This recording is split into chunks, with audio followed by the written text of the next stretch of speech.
Stay tuned and listen up.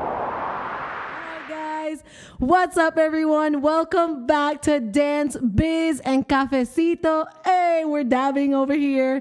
I'm really excited today because I have an amazing guest in the house. To some of you, it may be somebody unexpected or that you may not know, but for those of you that come from the foundation of dancing within Miami, we'll get into what that means once the expert starts talking. You may be like, wow, that makes total sense. So, everyone meet. What do you want me to call you? You can call me Nonms or Anonymous. That's cool. Everyone meet Nonms or Anonymous. Yes. Thank you for being here. Thank you. Thank you for having me. I'm excited. We've been talking for like 15 minutes recording without officially starting the podcast. Right. Just so everyone knows. Maybe I'll release those scenes later on. Yeah, just getting warmed up, Yeah, because I didn't know this, but Anonymous has never done a podcast before. Actually, I have not done a podcast before. I've done interviews, radio interviews and stuff like that, but a podcast I feel like it's a completely different ballgame. So I'm your first? Oh my God. You're my first. Oh my God. You're so popping proud. My cherry, Sonja. Anyway, okay. As soon as you're done with that sip of cafecito, okay. I would love for you to share kind of like, who are you? Wow. From your eyes to the world of dancing in Miami. Of dancing? Where do I start? Who am I as a dancer in Miami? Who are you, period? Well, my name is DIEZ. I was born in Venezuela. What? Oh yeah. Actually, I'll bring that up because that has a lot to do with I would say who I am today. I was exposed very early to the arts, dance through my mother. She was a choreographer and dancer herself.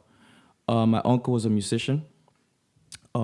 He had a band which would practice at my home. Mm-hmm. That would be like the rehearsal spot. Yes. So music and dance and things were always like around me, like since birth. Like I was asking for instruments instead of toys, type of stuff. Yes. So I think that obviously had a huge influence in who I am today as an artist, as a dancer. Now I'm a musician professionally. I do production as well. Various things. I just I don't know. It's very hard to sum it up, and this is something that I was thinking about before coming here because I'm like, man, it's like, how do I sum up this whole stuff? Well, from my perspective. Sure, there you go. That's better. From my perspective, well, I'll just tell my story when it comes to like how I think I know you. Sure. From when I moved to Miami back in like 2005-06. Actually. Yeah, when I officially started doing dance work professionally, mm-hmm. I realized there was these like group of from what in my perspective I would call it was like the underground dancers, and Absolutely. It would always be like, let's say if I go to dance with an artist or at Sábado Gigante or at an award show or a gig like a private party or whatever, and there needed to be b-boys or poppers and lockers and those type of like foundation dancing styles, mm-hmm. there would always be the same dancers, and you were always one of them.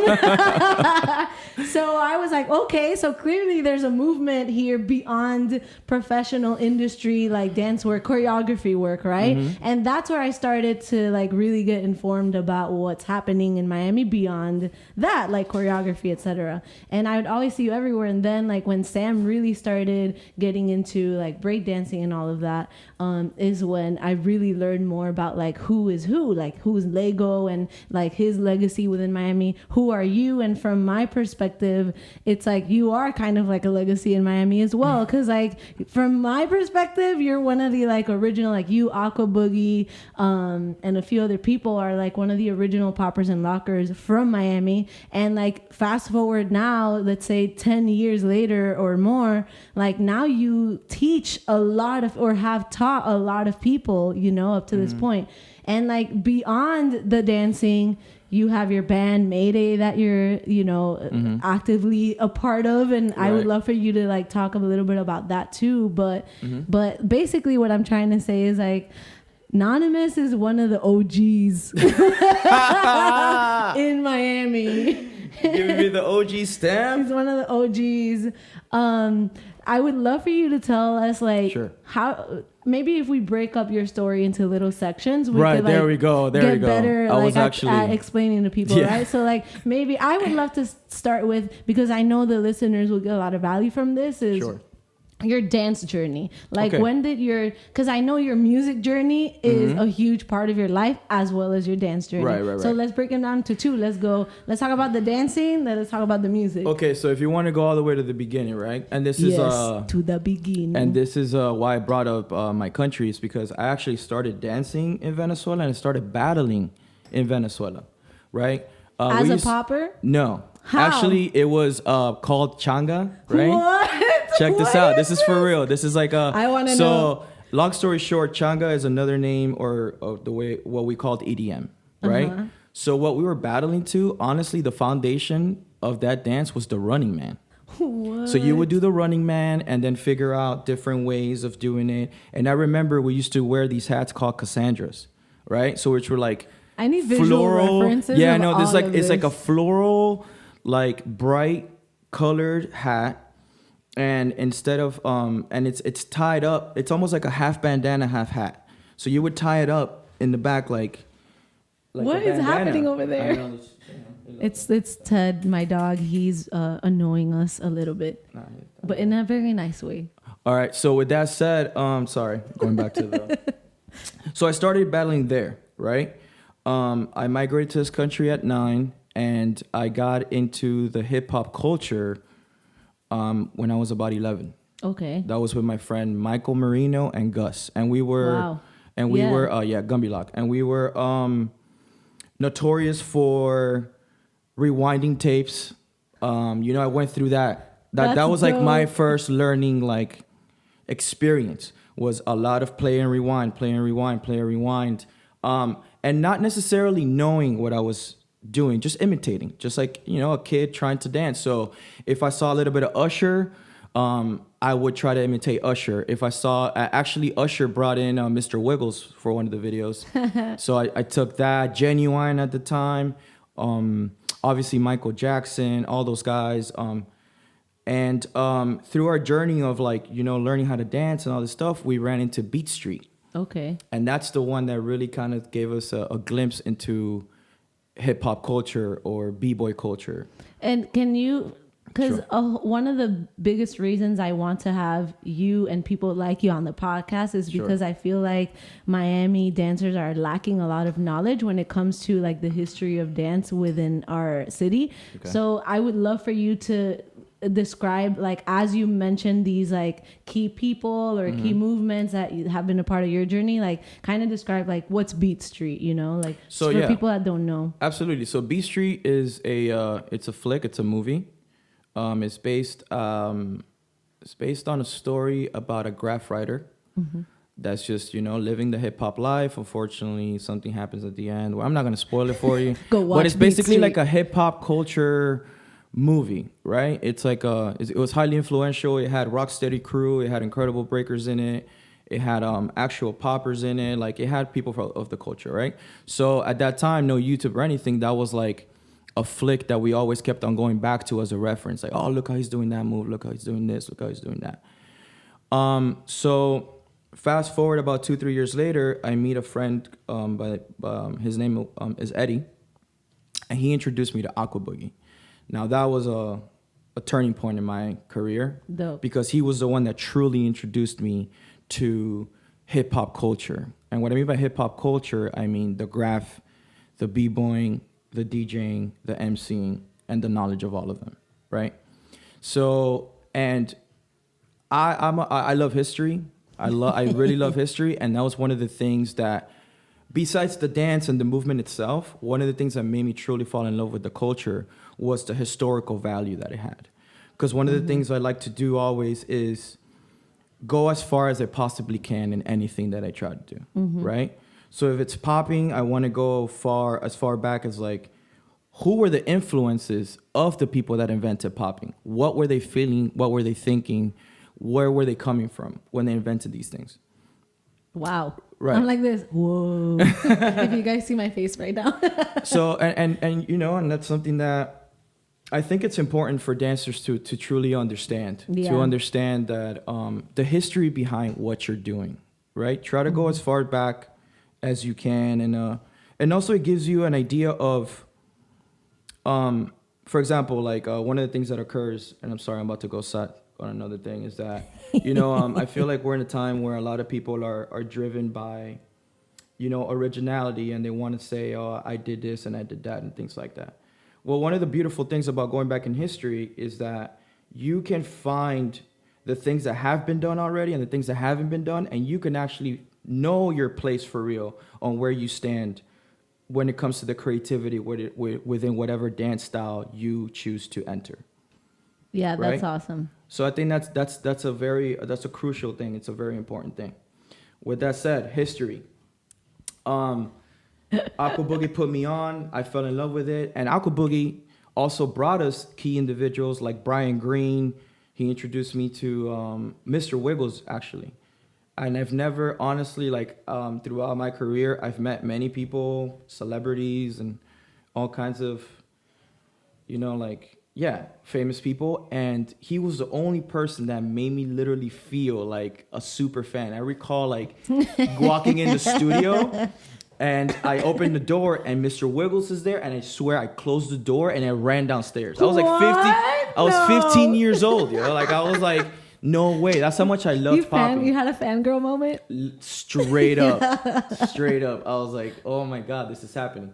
But with that said, and this is another a very important lesson I learned through Mr. Wiggles. For those of you that know popping out there, that know what a hit is, it's like the foundation of popping, right? And I was already popping, or I thought I was popping for like 2-3 years already.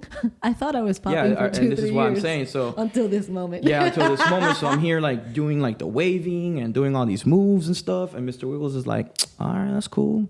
You kids are cool. You know, you got potential and stuff. And we're like, man. He's like, all right, I'm gonna show y'all something. And I'm like, ooh, he's about to show us like glides and how to spin on our eyebrows and stuff. We're about to learn some. You know what I'm saying?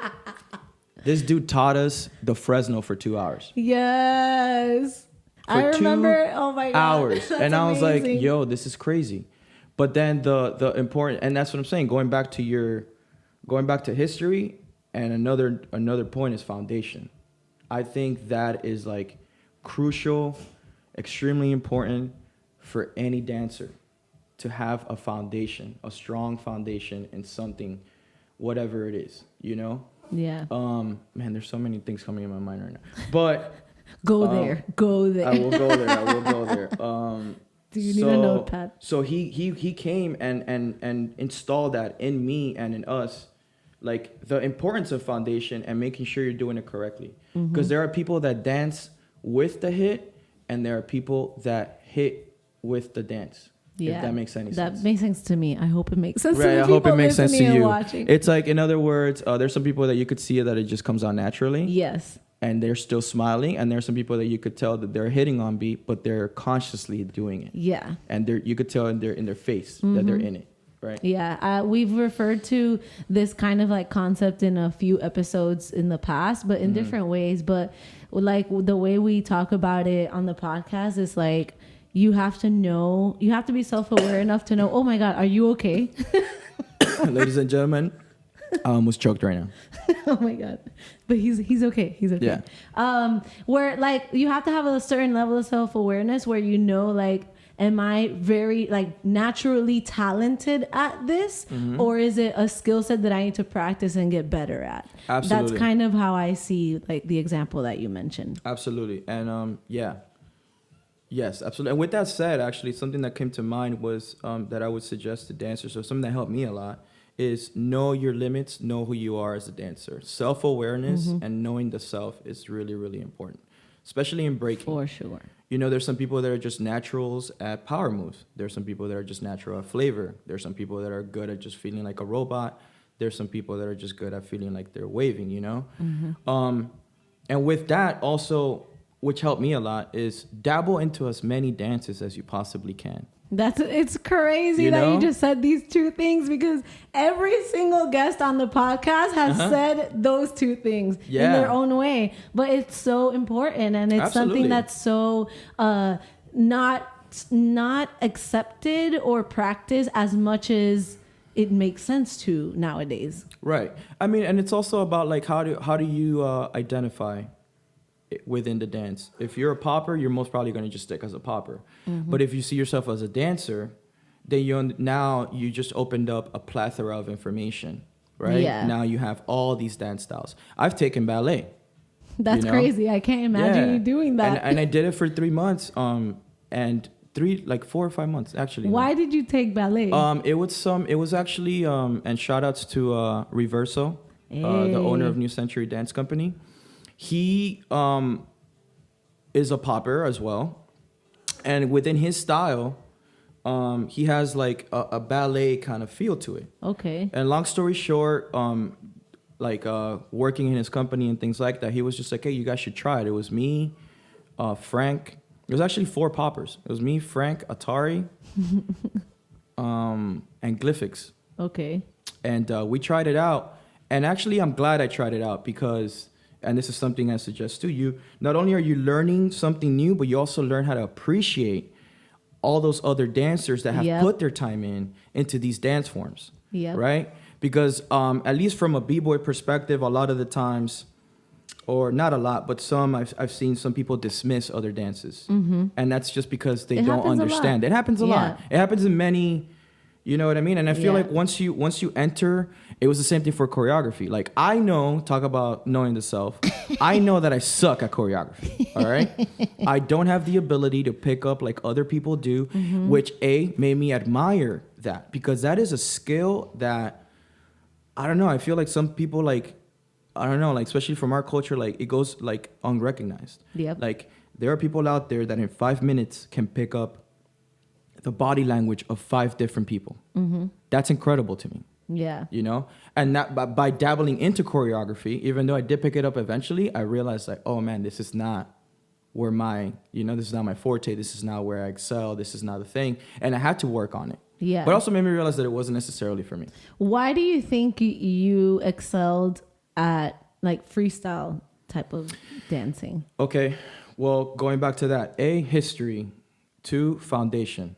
I was always the kid asking questions, right? And one of the metaphors that I stick to when it comes to foundation. Well, give me 1 second. Sure, no problem. Let's time out real quick. It's Ted. He's crying, and he normally doesn't do that. Okay. Ted time. It's because the ball, he can't get to it. Okay, go. TED Talk. TED Talk. So we're turning this into a TED Talk? The TED Talk. You stay there and leave us alone. Thank you. All right. So, no, it's all good. So going back to the foundation thing, or a metaphor, it's like a building. Okay. So the stronger the foundation, the deeper the foundation, the higher your building can go. Dope. You know what I'm saying? Yeah. So think about it like that. How many stories do you want to be, the Empire State Building, or do you want to be a 3-story? That's crazy. You know what I mean? I love it when I have people like you here. Because I call it like the philosopher dancers.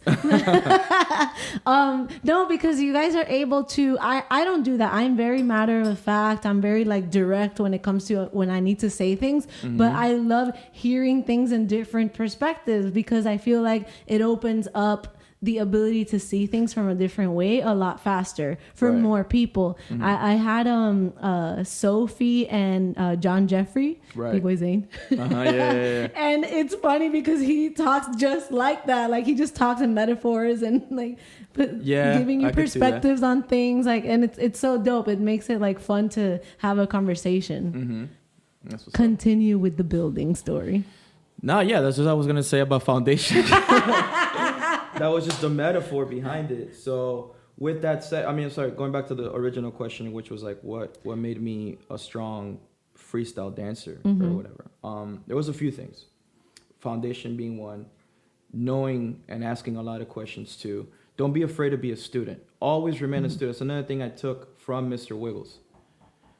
Remain a student at all times. This is a Mr. Wiggles after he already done all the music videos, the award shows. He's already super famous, and here is this guy telling us this, you know? Yeah. So I took that in, and self-discovery, I think it's important for a freestyler. It's a state of mind, because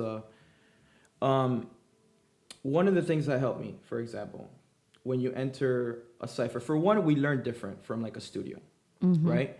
It's a each one teach one mentality. Yeah. It is a very I pass down the information to you directly on a one-on-one basis, or a crew. Things are completely different now because of YouTube and things like that. You could get the information from everywhere. But at the time that I was coming up, it was very much that, which is why Aqua Boogie is such an influential. Like, he was my mentor, my dance mentor, straight up, right? So about self-discovery and Aqua Boogie, took a lot of time to practice, to do the foundation, and it's about 2 years or 3 years after that, he left to New York. And, you know, it was like devastating for me, because I'm like, oh man, all this information. For me too. I remember he was teaching classes, I think, at Focal Point. Yeah, he was. There you go. And I've always been very fond of like popping, locking, and breaking, breakdance. And I always try to immerse myself into those communities and cultures, and like trying to learn so I could appreciate it, like the art, a lot more. And I remember I tried to take a few classes with him, and then all of a sudden when I was getting into it, it's like he left. I was like, oh. Yeah, and exactly. And you feel like, oh man, I lost like. But here's the thing that I found through that was self-empowerment. So what I did was, after being devastated and all that, I literally sat with myself for a very long time, and just given or using what was given to me as a foundation, I began to build on my own, and I began to learn my own body and why I don't have certain things and why I do have certain things, where are these things coming from. And I really feel like that was the moment when I really truly found myself, even though I was already dancing for 5 years. Because a lot of the time and people would tell me this, and I'll be one to admit it, that I would look a lot like Aqua Boogie, you know, which is natural, because in the beginning, you're just like, you're a reflection of your teacher, of your master, right? But it wasn't until he left and I was there on my own that I finally found, like, I feel like the Nonms, or like I found myself. The Nonms. I found the Nonms. No, but that's when I feel like I found myself, you know, and that's when I was like, wow, okay, like now I feel comfortable. And now another thing, energy, because it goes along with it, and it's something I learned in my speech class when I was attending Miami-Dade. He brought this up. He brought up nervous energy. It's a speech class, so they're trying to tell you like how to talk to people and all this stuff, right? And this can apply to dance too, especially freestylers. There were two people or two examples. One was that he called it nervous energy, and he goes, every time you're about to like do a speech or anything like that, or present yourself in front of a lot of people, nerves come up, right? So the way he sees it is that the nerves can be your enemy or it can be your friend. You could let it take over you, or you could turn that into excitement, use it, and throw it back at the people. Yes. And I was like, oh man. And then Miles Davis was another example. He had a percussionist that was playing with him on stage. And this is when the racial tension was very high. I believe this was like 60s or 70s. And he's playing, he's on stage playing already with Miles Davis. And the crowd starts booing, they start throwing things, and they start, and the percussionist, he's like, I was very young at the time, and I was pretty scared. Miles Davis comes up to him, and he goes, hey, man, keep playing, play through it. Remember, there are two energies, there are two vibes. The vibe that we got on stage and the vibe that's out there. Just keep playing through it and make sure that your vibe is right. Long story short, at the end, they had a standing ovation. Wow. Blah, blah, blah, all this stuff, right? So that occurs the same, or that is something that can also be applied to a freestyle dancer. A lot of the times you step in a circle and you're like, oh, I'm nervous. I don't know what to do. I'm blanking out, this and that. In my head, what's occurring there is that the energy of the people are literally taking over you. You're overwhelmed. You being an antenna, you're overwhelmed with all this energy that's coming towards you. So it kind of like brings you down, right? you could use that same energy almost like, are you familiar with like Dragon Ball Z? Yes, I am. You know what I'm talking about? But you know how they use like, right. So how he would grab all the energy and throw it back out. It's the same concept, you know, in my mind. Right. Yeah. And it's really a battle. It's really a battle within. For sure. That's the way I see it too. That's another thing that made me like change my whole perspective on battling. And I started winning jams and I started doing that because I was like, look, I'm going to step in front of a dude that's been doing it 10 years more than me. So the best thing I could do at the moment is do the best that I can and make sure that my internal environment is under control, because I cannot control the external environment. I can only control the self. So I would just compete by myself. I'd be like, am I hitting right? Am I doing? Oh, I feel it. It's I'm feeling this way the whole time. Yeah, it's an internal thing, and a lot of people, especially battlers, they think it's an external thing, or at least everybody has their own philosophies. I'm just speaking from the self. Of course. Pun intended. That's what helped me a lot as a freestyle dancer, was when I started looking internally. Yeah, versus but you know externally. what? Like, you mentioned earlier that you think that applies a lot to freestyle dancers, and me as a choreography dancer, like some of my best personal experiences when it comes to me self-judging my performances, some of my best performances happen when I'm the most in tune with my conversation with myself in my head. 100%. And I've been in situations like as a choreography dancer, kind of relating to what you're saying, where I'm with an artist on stage, and let's say the artist is not that known, and you're opening for an artist that is really known. The crowd just wants to see, like, they just want to get past you to get to the artist that's known. So it's up to you as an artist and you with your team of dancers and a band or whatever it is you have in that moment to turn the crowd's energy to work in your favor. Absolutely. You know, and those are the best artistic performances I've seen from musical artists, like recording artists, singers, etc., bands, and choreography dancers are when we're the most in tune with ourselves and the people around us. And then we use that to fuel the energy we want to give out to the crowd. And those performances have been the best because the crowd ends up loving it in the end. Like when you're in tune with yourself and you can disconnect from the choreography you're doing to connect with a person from the crowd, and as a singer disconnect from the lyrics and that you're thinking about to have like a one-on-one moment with a fan in the crowd, that's what helps turn the crowd. But it's like you said, you can't achieve any of that if you're not in tune within what's happening with yourself and how you're controlling and using those energies. That's Absolutely. so dope. I can appreciate that a lot. Let's go, man. Let's go. Yeah, but that's dope. I love that you opened up that topic and you went into that part of like your journey. Right. So what happened after you trained with Akaboy? He left. You started creating. That's what I'm saying. Nonms. I've been through so. The I mean, Nonms. no, I would say actually, started winning battles. Yeah. Actually, it's funny you say the Nonms name was given to me as well. That's really? another fun fact. Isn't that traditional, like within the culture? It's very traditional. Yes, it's very traditional within the culture, and it's another great point for dancers out there, especially in the times. And I just wanted to bring this up as well. Is about like the self-proclamation thing versus letting the culture or letting the community label you and telling you what you are or whatever, this and that, and blah blah blah. Yeah, you know, because at least for me, I've always been a very skill-driven person, a skill-driven artist versus what does that mean? A business-driven artist. What I mean is like I'm training a lot, I'm practicing a lot, I'm doing the history, I'm doing the homework, I'm putting in the time to work. I'm like just, you're investing time in developing your personal developing the actual skill. Yeah. And what I mean is like versus like the business aspect. Don't get me wrong. This is a business, and a lot of people, yes, it's a thing that you need to have. It's a component of it. But I feel like now with the social media, with the branding, with the this and that, a lot of dancers are quick to jump into the business side of things and disregarding the skill level, the foundation, the history, putting in the time, going to talk to teachers, going to do all these things. Yeah. And I think that's something I wanted to bring up because I can identify with that so much. You know, the success that I've had as a dancer, the things that you mentioned, you would always be there. it wasn't because I had the cleanest, most amazing resume and this and that and blah, blah, blah. And I did.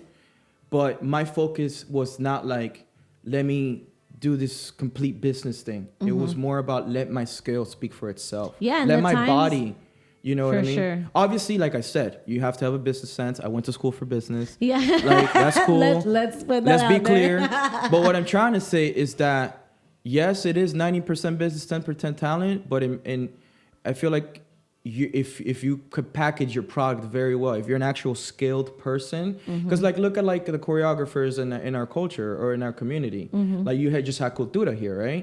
Cultura's a choreographer, Cultura's business mind and all, but that girl can dance, that girl has foundation, that girl has history.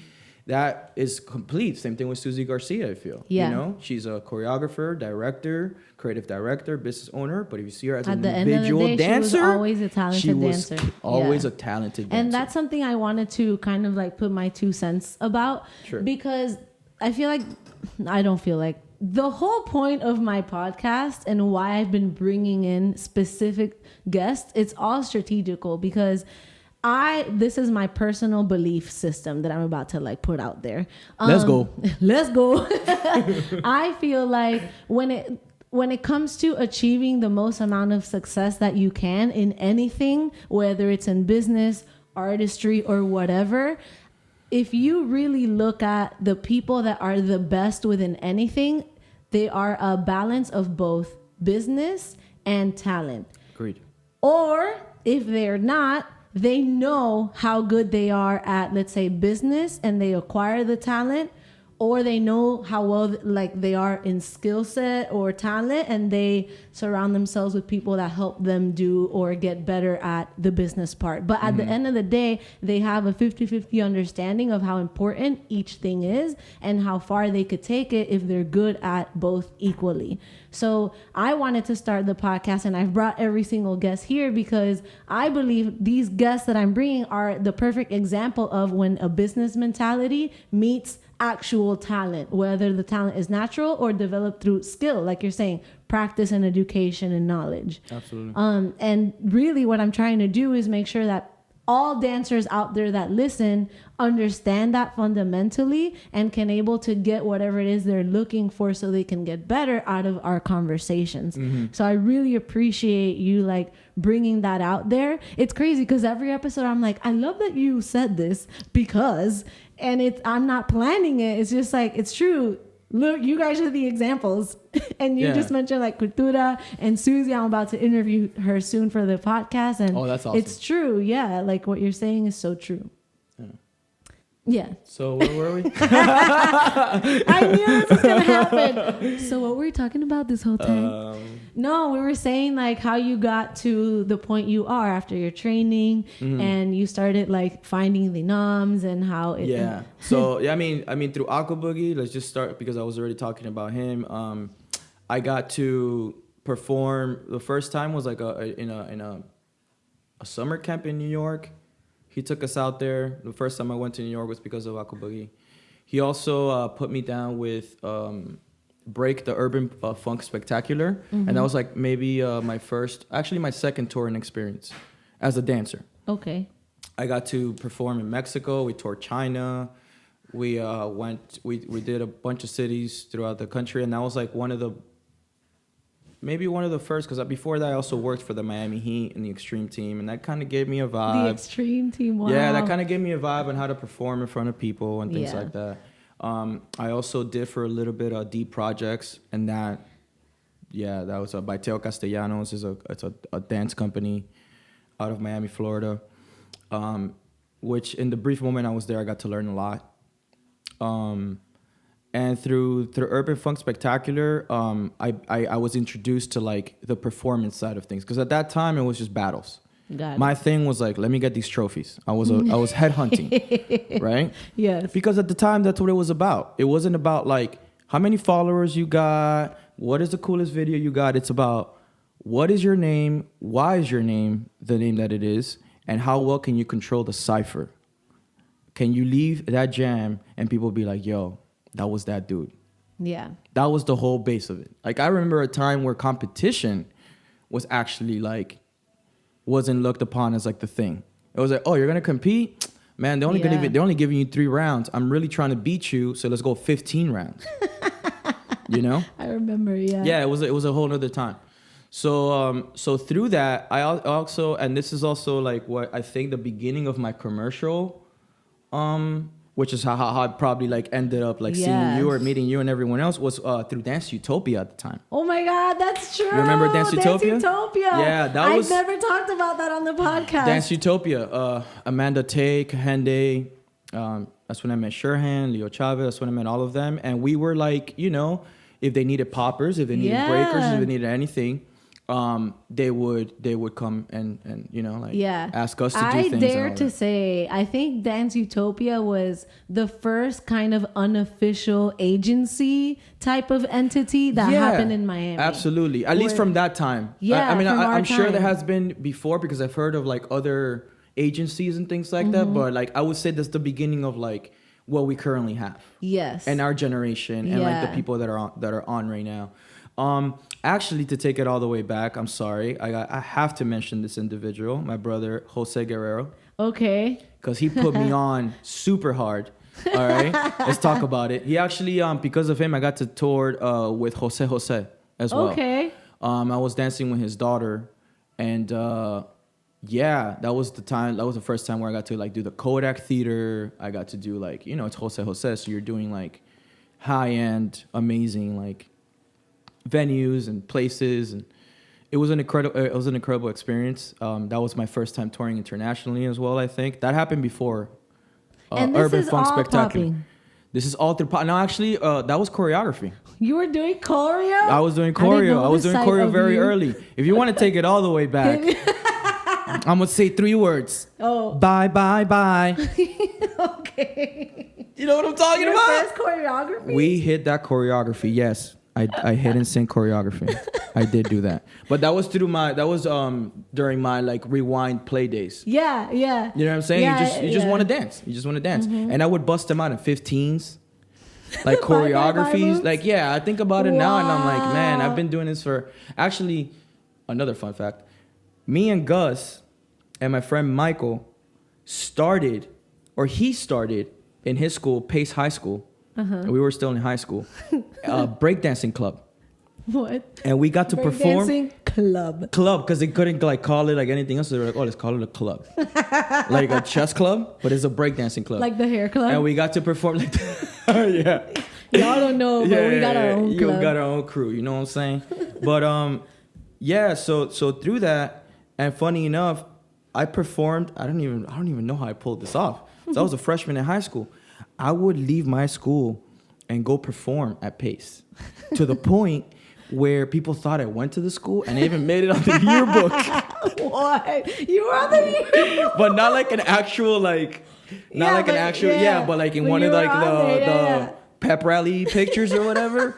I'm here like, so it's always been about that. Like, you know, just, I don't know. I think that's probably like another thing that has like helped me out a lot. It's like, I've always been like, let's do this. Let's take the adventure. Let's take the risk. Let's make something out of nothing. Like even with Miami Breakers Entertainment, which was the next thing that I was gonna lead to out of Dance Utopia, because we were exposed to Dance Utopia. We, Gumby, Lego, myself, Doss, Rudy, Flipside Kings, basically, decided to start Miami Breakers Entertainment. You know, because we were like, you know, as a b-boy and as a soloist, especially in South Florida or at that time, there's not necessarily an industry, right? At least for like a person that does choreography, you can see like the path. Like you can see the path. Yeah. For us, it's a little different. So we had to enter the business side of things, and get like organize ourselves, you know. And we started Miami Breakers Entertainment, and that's when we started doing award shows on our own, and we started doing obviously bar mitzvahs and parties and weddings and all kinds of things. Yeah. And then, you know, like I would say, that, which also from what I see, also influenced what we see today. Which is, you know, like companies like iFlow or like Nobody's Crew and things like. Actually, Mario, my brother Mario, Super Mario, shout out to Mario, actually was performing with us in Miami Breakers Entertainment at some point as well. Nice. So yeah. So that was something that and it was like it was great because I've learned that, especially as a soloist, is like the hardest part is creating an industry for yourself because it's not available for you. Yep. You know, it's not. So you have to get in these doors and talk to people and make sure your business is right and make sure that you are providing a good job for people to call you back and doing these things and all that stuff. So in the beginning, as far as a soloist, it was kind of tough. It was very tough, you know. But passion and drive just kind of like kept it going, and through that, like I said, I just ended up, I ended up with like actually Miami Breakers Entertainment. When that died out, basically like shortly after that is when I joined Mayday. And that's when everything changed. Okay, so you made the perfect segue because I wanted to ask you, sure, now that we kind of know how you ended up where you are today as a dancer. Cool. What's Mayday? Sure. So, what do you do in Mayday? I know, but tell people. I'm actually a fan of Mayday. Me and Sam, my best friend, we're fans of Mayday. So Mayday's what we say, it's a hip hop group, a representation of Miami, and what I mean by that is we're a multicultural melting pot of music. That's the best way I could describe it, because I don't like to say it's hip hop, right? Yeah. You know what I'm talking about. Yeah. We have been. I've been a professional musician for like 10 years now. We've had 8 touring years. We're signed to Strange Music, which is like, you know, what really changed everything for us and made it like, okay, this is official. This is like my profession now and all that stuff. In Mayday, I'm a percussionist. I also still dance. I still do the robot. I'm still out there. I still do the robot. Y'all need to follow Nonms on social media and Mayday, but especially Nonms because he puts up videos of his little solos of his shows and they're so entertaining to watch. So if you've been wondering who this is that you're listening to and how all of this comes together, go look at him dance. Yeah. Online. Yeah. It's NONMS305. That's my Instagram. I'm just kidding. Go follow him right now. So with that, actually, like, sorry, before I go into Mayday, I think it's interesting also, and this has to do with dance. Okay, so I started off in Boogie Squad. Because Boogie Squad, that's what Aqua Boogie. All these names are awesome. I know, right? Like they the name is everything. So Aqua leaves, the crew kind of like, everybody goes on their own, like they start doing their own thing. And I'm the only popper going to Catalyst, which is a Miami landmark, in my opinion, when it comes to hip hop culture. It is one of the most special places I've ever experienced. But anyway. But tell people that they could go to Catalyst. Yes, you can go to Catalyst. You go to Catalyst. Catalyst is a nonprofit organization that focuses on opening its doors to anyone, kids, adults, anything. And they specialize in, I would say, cultivating hip-hop culture. You'll find graph writers there. You'll find b-boys there. You find DJs there. You find MCs there. And it's all free. It's basically a spot where you can go and practice your craft, cultivate your craft, talk to other people from your culture, you know, exchange ideas. It's just a good place. If you're a musician, there are drum sets set up there, congas, pianos. It's just for basically like it's like a Step Up, the movie. But in real life. But like for real. But like for real. Yeah. And if Nonms is in town, you can meet him there. Absolutely. I'm there every Tuesday, religiously. I have to. I just love that place. It's just such a special place, you know? Yeah, for sure. Yeah. So sorry, going back to like the Boogie Squad stuff.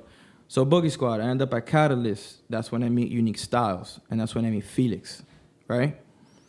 Through Felix, he's a musician as well.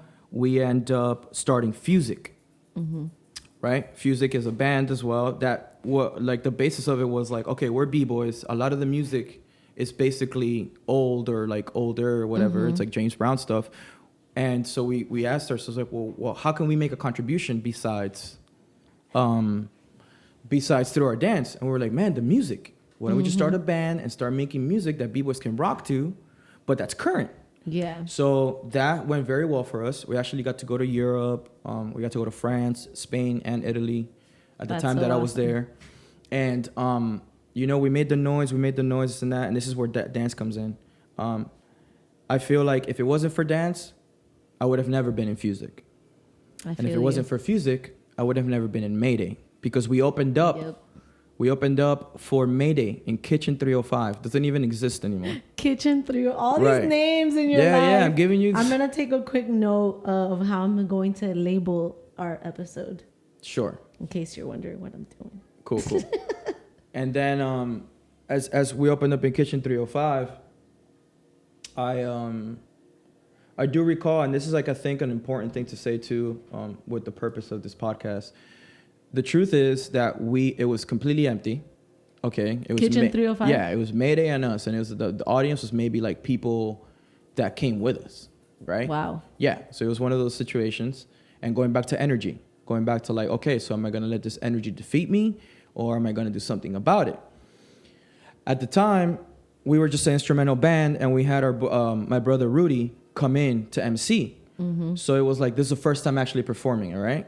So I asked myself, like, man, what's the best thing that we could possibly do? And I was like, look, guys, right now, it's a paid practice, all right? We got Mayday. We have never done this before.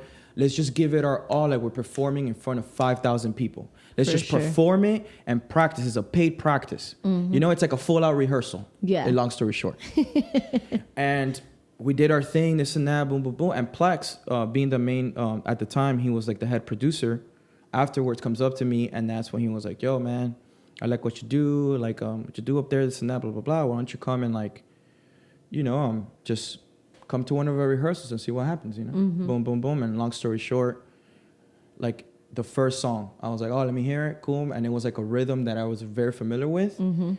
And I played it, and they were like, okay, dope. And then soon after that is when, like about a year and a half after is when we got signed.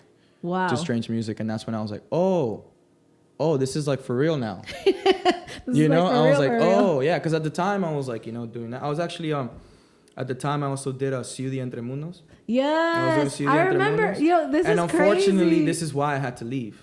Because of Mayday. Because of Mayday. Yeah, because it was like a tour. It was either me go with Ciudad to New York and do like 2-3 weeks. I remember. I was supposed to be in that show. Yeah, or go to our first tour. Our first national tour. Yes. And I chose that. I chose our first national tour. I wasn't in it because I moved away from Miami at that time. Yeah.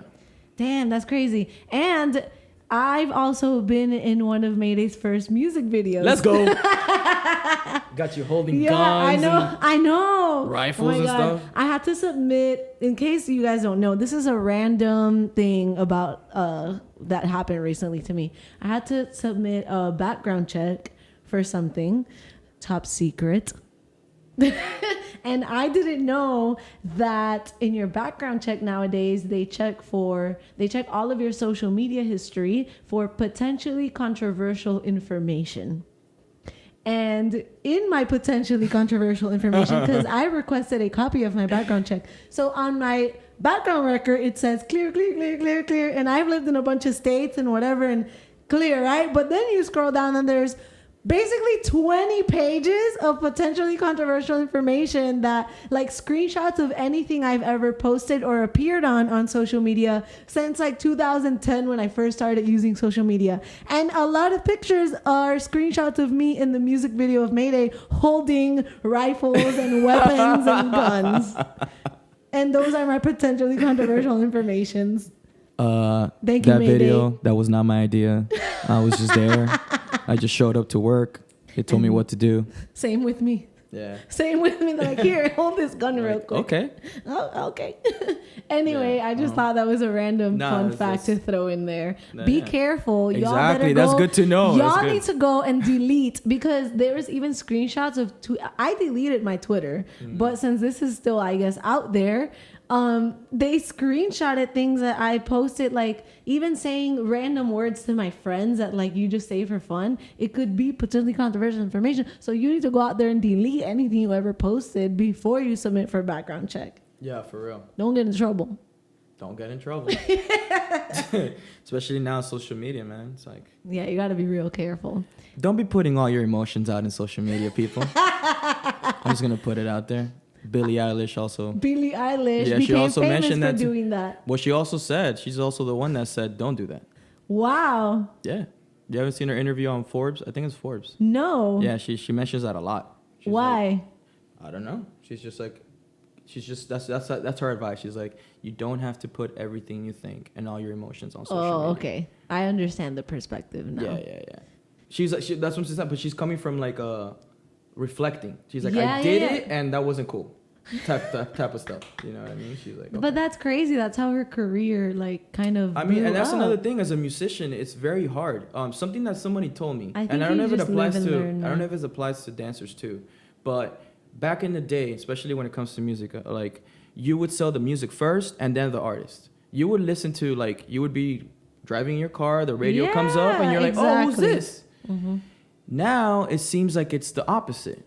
You sell the artist first. And then if they like you and your personality and what you're about and this and that and blah, blah, blah, and you have clout, then they might go ahead They and get your support you with music. the music. Yeah, I You think know? it. Okay, so my personal experience with music and anything related to art and artistry, this is just the way that I am as a person. Sure. I've always been the person that if your music is really dope and then I go and discover who you are as an artist and I am not attracted by it, I stop listening to your music. Yeah, me too, I don't care how actually. good your music is. That's just how I've always been that way since I was a little girl. That's why for me, like in the ages that I grew up, like Spice Girls and Sync, those are all groups that had really strong branding, marketing, and business. Oh my God, yeah. Even though most of it was not real to who they really are, but they were really good at marketing it in a way where people can relate and connect to it, which is why I think they were huge successes back then. Mm-hmm. And going back to what you mentioned is that you think it's vice versa now. I 100% agree with the fact that that is how today's world works when it comes to artistry, even with dancing. I'm working on this project with 3 dancers that I'm giving them free branding and marketing like strategy advice at any time they want. And one of the things that I do is assess like what do they like as creatives, right? So then they showed me all their influences. And with their influences, a lot of it is that it's like they all have either dope pages that they look really dope, whether they're really talented or not. And some of it is just like you could just see their talent right away, but it's all the brand is very prominent of who these people are. And that's how these dancers became more fanatics of them. Mm-hmm. Yeah, Yeah. the branding is it's a thing now. It's like the nucleus. Yeah. And I discover artists all the time because I'm a big like Spotify user. Mm-hmm. I discover new artists all the time through the music, like how you're saying like back then through the radio is kind of how I still do that. I'm just talking about personal experience right now. Right. I still do that. But then when I want to know more about that artist, like if it's a song that I really loved and I was like, damn, this person must have a dope story. I want to know more about it, whatever. Let's say I go to their social media page and there's not really a foundation there. It's kind of a turn off because it's like, I want to know more about these people. I want to connect with them because if their music is that dope, they must be dope, right? Right. But a lot of times it's like, yeah, they may be dope, but if they're not out there, it's like, I don't know anything about them. And I with that said, especially coming from a different mentality, it's something some of us from Mayday have struggled with because we're not used to let me open up and tell you everything like a lot of these artists are doing today. Yeah. Where, like I said, I myself, I'm more focused on how great is this song, how good is it. I'm not doing it. That's what I meant by like skill driven versus business driven. There's some people out there that are, for example, just because we're talking about music, that are like, oh, this is the hot sound right now, so I got to make the hot sound right now so I could get there. Yep. Where is that place coming from? Is if at least for me, it has to come from an honest, internal, it has to come from my soul, which is why I feel like, I'm currently working, I'll just say it right now, I'm currently working on a project with Paxton. Oh, we're right? dropping Paxton Ingram, yeah. the gold. And to some people, it might sound a little different, which is cool. But it's not a trap based thing. It's not a thing that sounds like today. It's not reggaeton. It's not whatever, right? And it's something that for me, was I needed to release that, you know, and I'm very grateful for Paxton because he gave me not only the initiative to actually make it happen, but the belief. Yeah. When I saw him actually get on the tracks and how well he works and how professional he is and how quick he can do it, and his skill set it's amazing. Yeah, like, Paxton really, is super gifted. really amazing. For those of you that don't know who Paxton is, he was a competitor on The Voice, and he's like one of our Miami peeps. But I'm gonna be featuring him on the podcast soon, so stay tuned for that. Awesome. And you're actually wearing a Paxton shirt right now. Yeah, I am. I'm wearing a Let's Paxton. go. That's hilarious. I know. That's so cool. Let's go. No, but I think what you said earlier, it does relate to dance as well. Yeah, and here's another thing. I'm going back to skill and quality because some cats, especially as poppers, I see that they drop a lot of videos. That it's like a thing now. And some have gotten upset about like, oh, I'm not getting the results I want. I'm not getting the things I need. Well, it's also going back to skill. Yeah. What quality of video? Are you repeating your moves? Are you looking the same? You know, where is that like at? You know, I don't know. It's something that I'm very careful with, at least from my perspective. It's like, I don't know. It's like I understand that that's like a thing to do to get things out there, but I would suggest or maybe tell people to also really think about the quality. Yeah. Really think about the quality of the movement of your work, of the movement, of your talent, your not so much of the shooting and the thing and the blah blah blah that's gonna dress up. It's like what Michael Jackson said, like as an entertainer, you should be able to go up to a stage with no lights, only a mic, and you should be able to entertain a crowd. Same thing as a dancer. You don't need the lighting and all that stuff to be able to tell somebody, be like, yo, this guy looks extremely fake in front of me. Yeah. Like, or this guy's dance ability, or this person, this woman is incredible. It's like mind blowing. Like it's not hard to see it. Yeah. Right? So that's what I mean by being skill driven. I'm driven by that. I'm not driven by like, how do we dress it up and how do we this and this and that. Like I'm about that. Don't get me wrong. Please don't get it twisted, people out there. All right. But my priority is the skill. And something that always sticks to me is, at the end of the day, at the end of all this, as an artist, how will you be remembered? That's something that always, like, it's always in my mind. Like, how will I be remembered, and how will my skill be remembered? Yeah. Oh, you were successful. You made millions. You were crazy. You had a #1. But 10 years from now, nobody knows your song. Exactly. I think that's a really, really good point that I want to talk a little bit more about, because you mentioned two things that I have witnessed that are recurring topics within the community. And that's the whole point of my podcast. Like, I want to open up those topics, you know? Yeah. Two things you mentioned. One is the way that I relate it when I communicate about it is, what's your strategy and what's your goal, right? So like, cause offline, what I do for a living on the side through Unmuted is I do brand strategy for not only people, but companies, right? So they bring me in and I consult them, like the same way if a client tells me what you just said, like with Mayday, that's something we struggle with. So literally the conversation I have with that client is, okay, so what's your goal when it comes to social media? Or where do you want to take your project? Or as a dancer, what are you trying to achieve as a dancer, as a musician? What's your goal, right?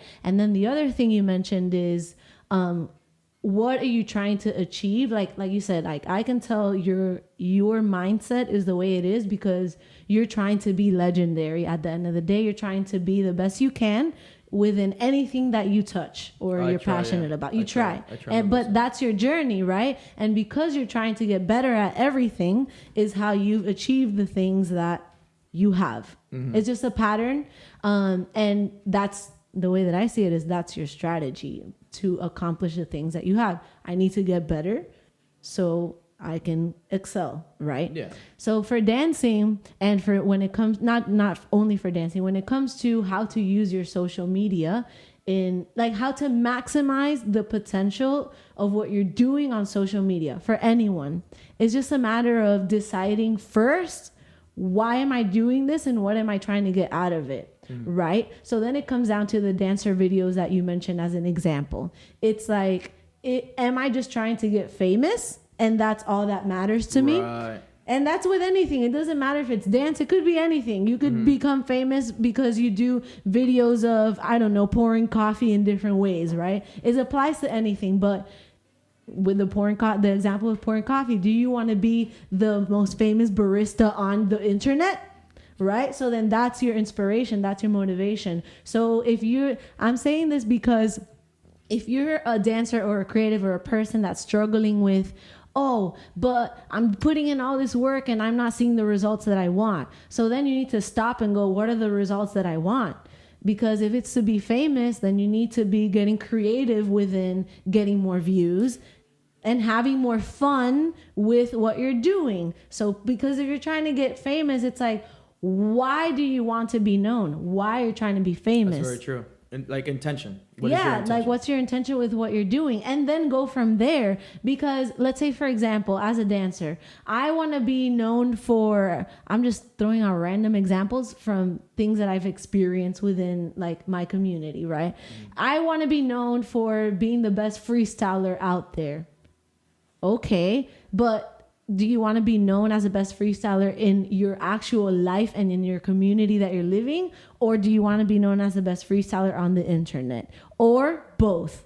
That's the first question you need to answer for yourself when it comes to achieving anything in life. Why you want to do this and what's the purpose, right? Okay, I'm trying to be the best freestyler on both, in life and in the internet. Now, step 2 is, how am I going to do that? Okay, like you did.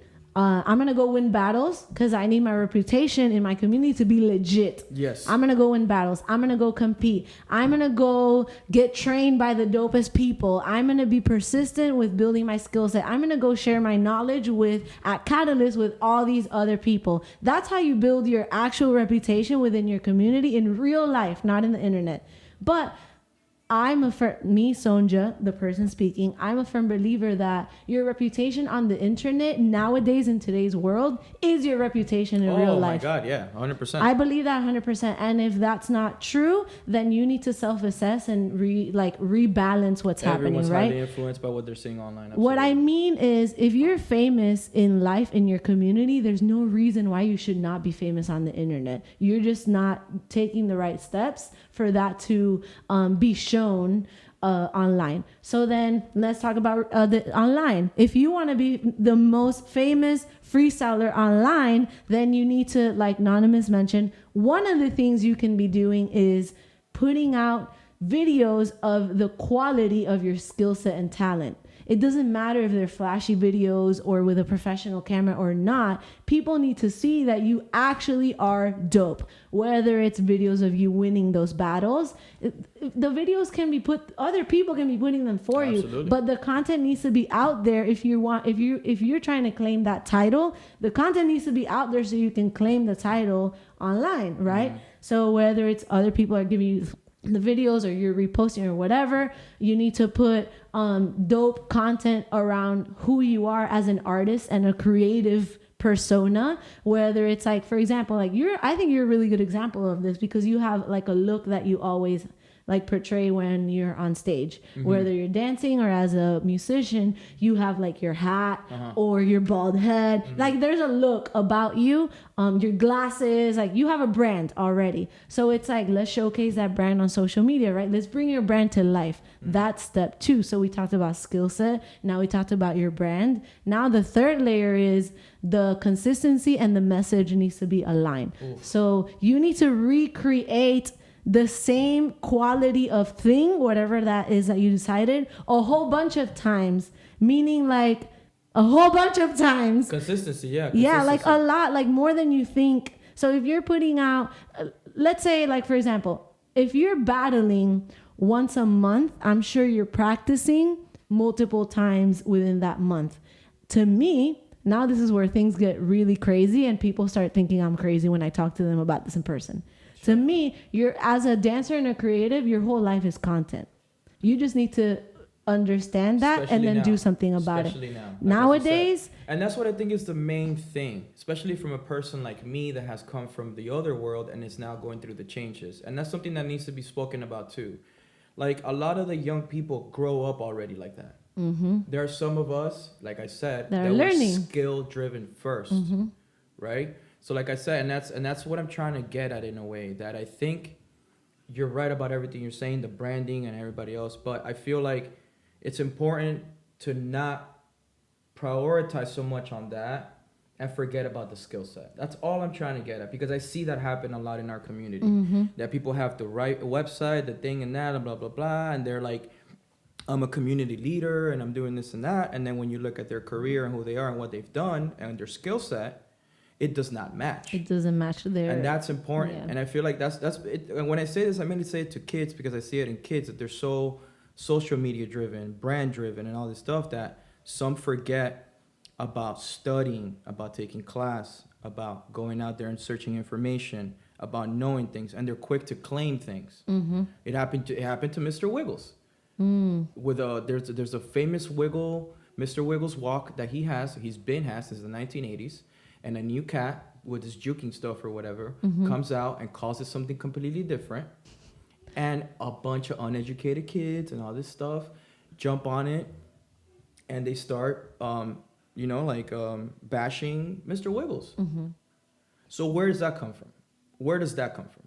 Does it come from skills, or does it come from the social media, the branding, the thing, and now you're a popular kid and you have more followers than Mr. Wiggles, so you must be right and all this stuff? And that's what I mean. Like that is dangerous to me as artists. It's very, very dangerous. It's happening the same thing that's happening with music. Going back, I'm sorry, just because I'm in it. Like, no, for sure. Like the Tekashi 6ix9ine kind of factor, you know? Some people were following him not because of the music at all. They just wanted to see him fail. They wanted to see him do something crazy. They wanted to see this. So what does it really come down to?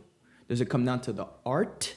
Or does it come down to the branding, the business, the thing, and blah, blah, blah? And don't get me wrong. It's genius. It's beautiful. It's just that what I guess the message that I'm trying to say is like, me being a skill-driven person, I think that has always been the most important thing for me, period. Like, that's number one. Like, because at the end of the day, one day, just like Mozart passed, you know, and when he passed, he didn't have like this glorious burial and all this stuff. They actually threw him in a pile with a bunch of other people. That's how he got buried. But when I mentioned Mozart, all of us know who Mozart is. During his time, he wasn't a rock star. The first rock star was Beethoven. He came later.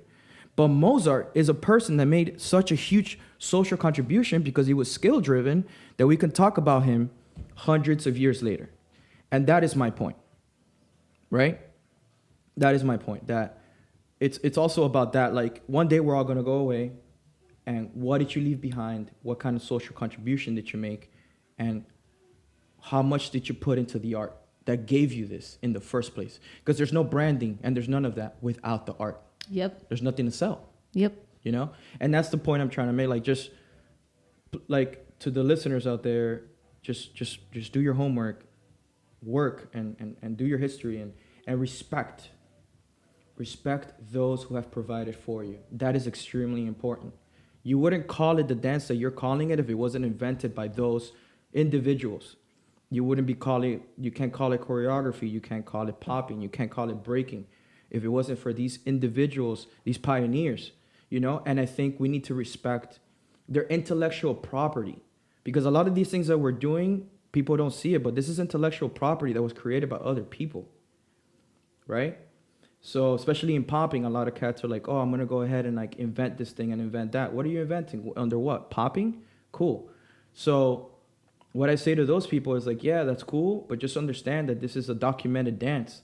And just like Bruce Lee, before he created his own thing, he had to master something. And that's the same concept that I apply to myself. You know, let me find out as much information, let me master this, and then maybe I could create something.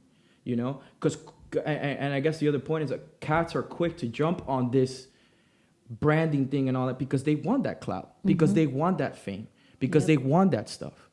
Right? But what are you doing with all of that? Right. And that's what I mean. Like, their driving force is fame. Therefore, they disregard the history, the this and that. They're willing to brand it and like and do things just for the sake of fame. And I do things for the sake of skill. I do things for the sake of a social contribution. I do things for the sake of inspiring others and making sure that the people that do see my work can say, hey, you know what? It has 15,000 views or 10,000 views, but that video is awesome. I'd much rather have that than have 1 billion views and people are like, yeah, that's cool. That's all right. That's what I mean. That's what I'm driven by. Yep. What am I leaving behind? How solid is my work? You know, that's really what drives me. Respect. And respect. You need to respect. You need to respect you need to respect the people that came before you. 110%. I can't stress that enough, man. I can't stress that enough. Like, yeah. These are people that created it for you, man, whether you like it or not. There's a difference between an opinion and a fact. Okay? The fact is that you wouldn't be calling it whatever you're calling it if it wasn't for those individuals. You know? So, yeah, give respect, man. Yeah. And I think they're like, okay, this is going to sound super cliche, but knowledge is power. Let's go. It's true. It's so real, though. But I say this because what you're saying is something that is actually happening within. You want more coffee? Cafecito. Cafecito. Cafecito. Con Sonja, cafecito. You need to make my intro. Cafecito. Wait, keep going. I'll use this as the intro. Oh. Like, whatever just happened, that's gonna be my new intro. Cafecito. No, but I say that knowledge is power because at the end of the day, what you just said is not only happening within the community that you live in, you know, on a daily basis. Is happening within the choreography and entertainment industry as well. And when I see choreographers from wherever they are, whether they're from Miami or outside of Miami, whenever I see them come and teach here, it doesn't matter where they teach, they always say what you're saying. At least the big dogs, the ones that come from the OGs that are educated and that have they got to where they are because they were also educated and they spent a lot of time developing their personal skills. All those people say the same thing that you just said. They say you need to get educated in what I'm doing, and they teach. While they're teaching, they explain, oh, this part of my choreography is influenced by house dance, by popping, or this is actually called footwork, you know? And you can tell that they're educated in that and they're sharing the knowledge and they want their students or whoever's taking their class to also educate themselves. Mm-hmm. So I think knowledge is power because of that. Because if you want to take yourself to the level of being known and legendary beyond the fame, you need to get educated and you need to respect, like how you said, where what you're doing came from, who Absolutely. Invented it, why is it called popping? Do you know? Like, why is it called footwork? Do you know? Exactly. Like you need to be asking yourselves these questions. And then I think, this is a personal opinion, that as a choreography dancer, you should decide what to training according to what you don't know. Oh. That's what I think, because honestly, that's how I approach my career and how I'm really good at being a visual learner. Like I could watch you pop, and once I know that that's popping, I'll understand what's happening, and then I know, oh, I could learn this, or I'm not going to be able to do this because there's just so much. I just develop a level of respect from acquiring the knowledge, and then. If you want to be dope and stand out, it's better to offer a whole bunch of different, what's it called? A lot of diversity within what you're doing, right? Mm-hmm. So I think that's why I say knowledge is power. Like get educated and then go from there, build from there, and that's what's gonna help you have longevity in your career beyond your awareness that you have from your brand on social media. Absolutely.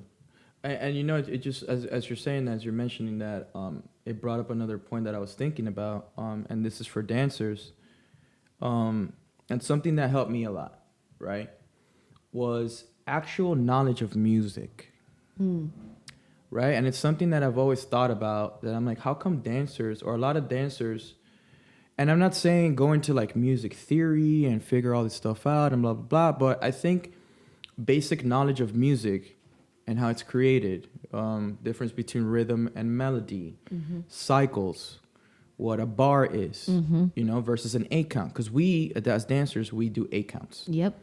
In music, you do bars, which is 1, 2, 3, 4, 1, 2, 3, 4. It's 2, right? Anyway, so I think that's helped me a lot too in cycles, especially as a freestyler, because I can anticipate change. Yep. Oh my you know, God, that's and you so understand, key. and you understand how to commit to a melodic line, right? Because at the end of that's another thing. It leads me to another thing about your senses, right? And the importance of, especially for freestylers, to dance to the music. And here's what I meant by the senses. So it's like the equivalent of watching television and the movement is happening and the mouth is moving, but the audio is a bit off. You know what I'm talking about? Yeah. You know it should be together. That's kind of the equivalent of, like, I think sometimes when dancers are either off beat or they're just hitting the simple 1-2. Now, when you enter the melodic line and you become the melodic line, which is what made television, which is what Trump, like, I feel like why television became so successful over the radio is because you're stimulating more than one sense. The radio is just your hearing.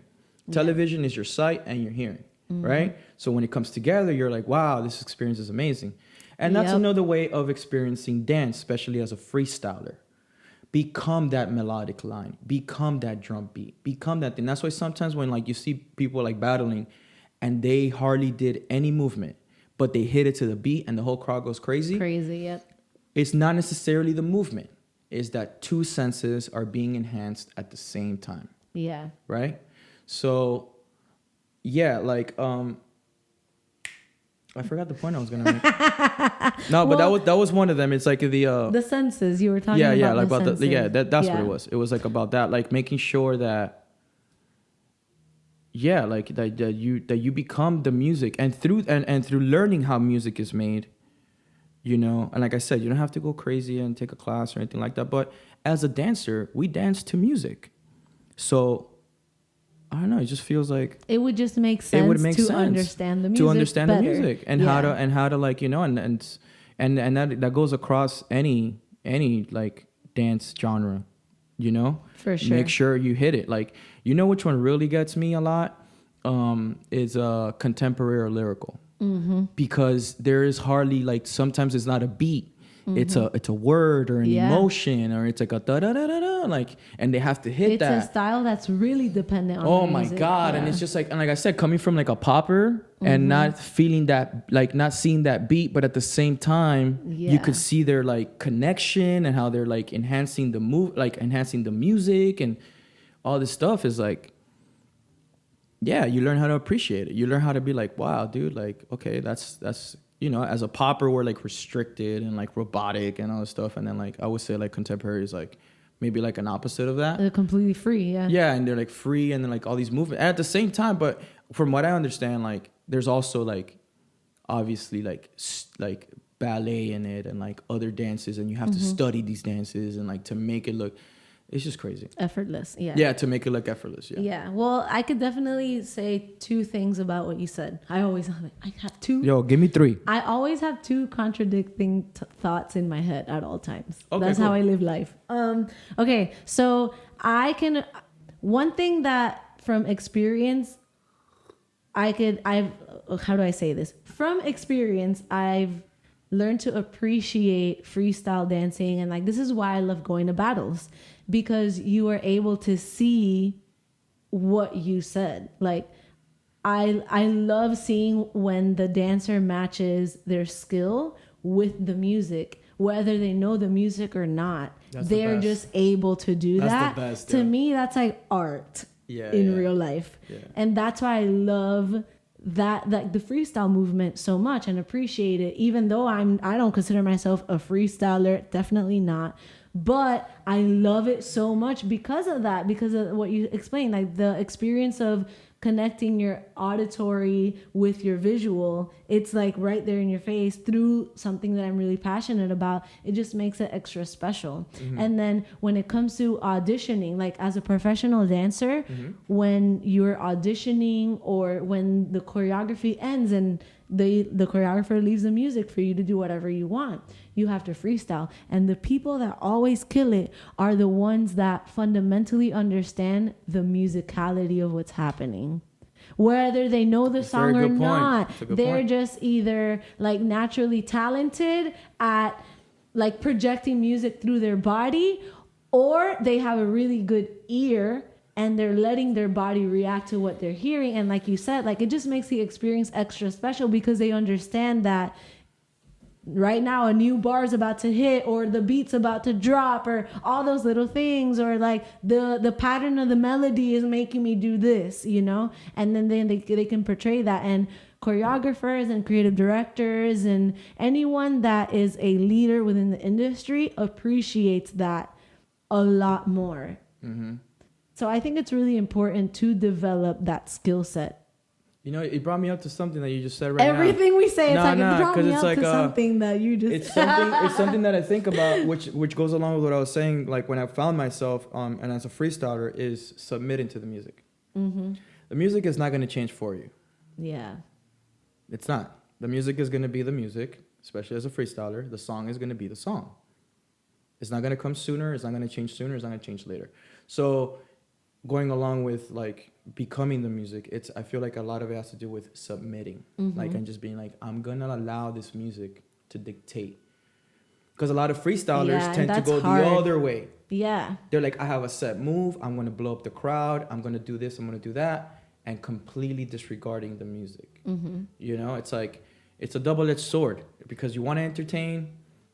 And I would say also, like, I want to bring this like the difference between an artist and an entertainer. Yes. Right? Yeah, I think that's important. That's important. Like the artist is more about like myself. I'm going to express it, whether you like it or not. Exactly. Whatever. The entertainer is aware of the crowd. They're more strategic about their approach and their main dancing, thing is like, I want to make sure that the crowd is entertained. Versus an artist that might be like, I'm going to do this drawing or I'm going to do this dance, and I don't care what you think. I'm going to express myself. Some of you might like it, some of you might not. That's cool.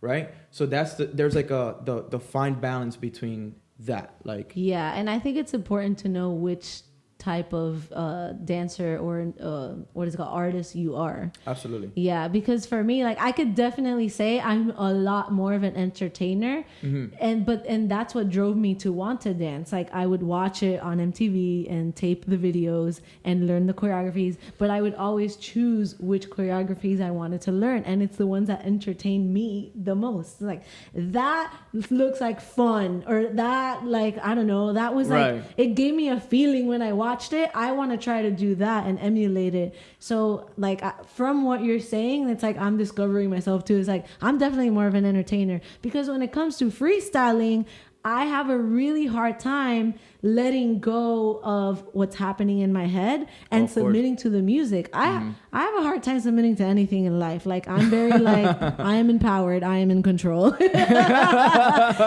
that affects me in my dancing, and I think that's why I never became a freestyler, because I really appreciate the art of freestyling and I am very entertained by it, and I respect it. But I think what you said is why I never like became like an actual freestyler, because I have a really hard time letting go of like what's in my head and just like accepting the music. I'm able to do it, but it's hard. It's very hard. It's a mental thing. It's a but because of that is why I was able. That's going back to like, I think it's important to know what kind of artist or a creative you are, because then you can either train better in what you know you're not good at, or train more in what you want to get great at. Know the self. Know the self. No, yeah. Like for me, I kind of always had a sense of awareness about that. And that's why I pursued choreography dancing as like my main thing. But yeah, I think it's important for people to know, like, what are you good at? What are you not? Let's go from there. Absolutely. Yeah. Like exactly, like self-awareness. Exactly. Going back to choreography, I understood that I'm like, okay, like I can't, you know, I'm sitting here in front of like all these people that I'm like, yo, I look like I've embarrassed myself, people. Okay. I've embarrassed the ish out of myself. And trying like audition and all that, you know? And which, like, going back to what we were saying, it made me appreciate it, and it also made me realize, like, okay, this is a skill set that I don't have, you know? Yeah. So, Man, we've talked about so many things. I know. We really have. We took this everywhere. We both need more coffee right now. I'm agree. looking at the camera like... I agree. All right. Well, I want you to give yourself a shout out before we end this one more time so Cool. people know where to follow you, where to find you. Sure. You guys definitely need to follow Nonms' dance journey as well as his musical journey. I think you'll get a lot of entertainment, motivation, and value out of looking at what he's doing. Wow, thank you, Sonja. Appreciate You're that. welcome. Go ahead. Give yourself a shout out. How do we do this? You can look at the camera while talking into the microphone and be like, yo, follow me here. Yeah. Once again, my name is Andrews. I go by Nonms or Noms. You can find me, all my social media is basically the same. It's Nonms305, Nonms 305. Could also follow Mayday Music. At Mayday Music. You could also follow Phenoms, FENOMS. That's another outfit that I have. Magic City Crew. We didn't get to talk about Magic City Crew, but I would love to bring all of you guys into a podcast. that is cool. I just feel like we won't be able to be here because we don't fit. we're still in development. You know, it's a crew that started last year, and it actually was born in Catalyst. Ooh, And it was born out that. of just me teaching and giving, and just making sure that we have every Tuesday have some poppers there. And basically, I noticed that there were certain individuals that were consistent, that really wanted the information. And I also felt like in Miami right now, being that Miami's had so much rich history in b-boying, right now we're kind of like on the low end of that, especially in popping. So I figured, let's start something where we can expose it, cultivate it, and continue this, and maybe influence, future generations, because I needed to see it in order to become what I am today, So hopefully we can make the same social contribution. Yes. That's really what it's about. I think you guys will. I believe in it. I hope so. So yeah, Magic City Crew, look out for that. And look out for new music, new content, new products. Did I say new music again with Paxton? Yeah, new music. And all the exciting things that are on the way. And I like for my skill to speak for itself. Oh, that's what it comes down. Nah, I've always been like that. And maybe that's like my inner b-boy or whatever. But it's like b-boys are not sitting there talking about how good they are. They just do it. Yes, definitely a part of the culture. Yeah. It's just about like, did you get smoked or you not get smoked? I think more dancers should have that mindset. I think dancing would be a lot further in Miami if a lot more dancers thought that way. Which, by the way, sorry, before I leave, because I have to say this, it's really cool what's happening in Miami. It's really cool to see from, I guess, removing myself from the dance community, which is why probably some of you younger cats have no idea who I am. But look him up, though. Yeah, you might find some stuff. But now I really go to Calais and try to battle Anonymous. All you young cats. That'll be I'm kind of hurting right now, so I'm like this. Look things at are the different. Camera like, y'all go. But I'm really excited to see like what's happening in South Florida right now. The growth. Once again, Susie Garcia, people like Cultura, Amanda Tay. The things that have occurred here in Miami that I've seen lately have been really cool and positive. And I'm seeing the growth. I'm seeing people taking class. I'm seeing choreographers taking class. I'm seeing all this stuff. And, I'm exposed to it, but I wasn't bred in that world, right? Yeah. So I have an outside perspective in a way. And to see, like, once again, Susie's incredible. Like, the things to see her from going, like, from one room to who she is today and the things that she's doing right now, highly influential in South Florida. Highly, highly influential. So, and I think that's a person that's also, like, giving us more of a professional atmosphere. And that is important. Yeah, I think that's very important. Let's talk about that for a second. I'm sorry. I know we're supposed to get out of here. We signed out, but it's important. No, but the podcast keeps going. just as dancers need to provide a professional environment, so do choreographers and creative directors and all that stuff. That's all I have to say about that. 100%. Don't blame it on the dancer. Blame it on the environment that you're providing. I agree with that 100%. Okay. Just put it out there. Let's just put it out there. Because, you know, I've seen some choreographers that are quick to say bad things about dancers, and it's really the opposite. So let's just put it out there. You know, let's make sure that the professionalism is like involved in all facets, not just the dancers, because I understand this podcast is for dancers, but also those key holders and gatekeepers. Yeah, but at the end of the day, like if you are somebody that wants to end up in a leadership role, it's important to consider the fact that your environment is a result of what you created. Yeah, I'll leave it at that. Yeah, absolutely. But yeah, I think did I give myself a good shout out? I think you so, did. right? I think you did. Don't worry. I think so. Should I like If not, they can read should the I give description. my email? Should I give my email out? Do you want them to email you? No. Okay, so That'd be let's kinda keep weird. that information private. Cool. My phone number? You want? No, not my phone number. No. It's okay. Cool. It's okay. All right. We're gonna sign out now. Okay. Thank you guys for listening to Dance, Biz, and Cafecito. I hope you guys were able to get a lot of valuable information from the podcast. Remember to subscribe on YouTube, follow on Instagram, and listen everywhere you can. Share the podcast with your friends, especially if they're dancers. Absolutely. Thumbs up. Thank you. Cafecito. Cafecito.